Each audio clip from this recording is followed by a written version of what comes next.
ঝিনাইদহ সদরে আধিপত্য বিস্তার নিয়ে দ্বন্দ্বের জেরে প্রতিপক্ষের বাড়িঘরে হামলা, ভাঙচুর ও লুটপাট করা হয়েছে। সোমবার রাতে সদর উপজেলার পাঁকা গ্রামে এ ঘটনা ঘটে। পুলিশ ও স্থানীয়রা জানায়, এলাকায় আধিপত্য বিস্তার নিয়ে ওই গ্রামের সাবেক যুবদল নেতা আব্দুল কাদের ও জেলা বিএনপির সহসভাপতি সুবিদ চেয়ারম্যানের সমর্থকদের মধ্যে দীর্ঘদিন ধরে বিরোধ চলে আসছিল।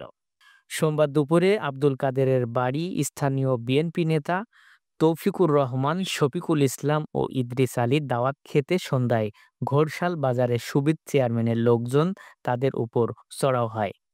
এ নিয়ে উভয় পক্ষের মধ্যে তর্ক বিতর্ক হয়। এরই জের ধরে রাতে সুবিদ চেয়ারম্যানের লোকজন কাদেরের সমর্থকদের বাড়িতে হামলা চালিয়ে ভাঙচুর ও লুটপাট করে। খবর পেয়ে পুলিশ ঘটনাস্থলে পৌঁছে পরিস্থিতি নিয়ন্ত্রণে আনে। এ ঘটনার পর এলাকায় উত্তেজনা বিরাজ করছে। ঝিনাইদহ সদর থানার ভারপ্রাপ্ত কর্মকর্তা ওসি আব্দুল্লাহ আল মামুন জানান, আধিপত্য বিস্তার নিয়ে দ্বন্দ্বের জেরে প্রতিপক্ষের বাড়িঘরে হামলা, ভাঙচুর ও লুটপাটের ঘটনা ঘটেছে। তবে ঘটনার সাথে সাথে এলাকায় অতিরিক্ত পুলিশ মোতায়েন করা হয়েছে।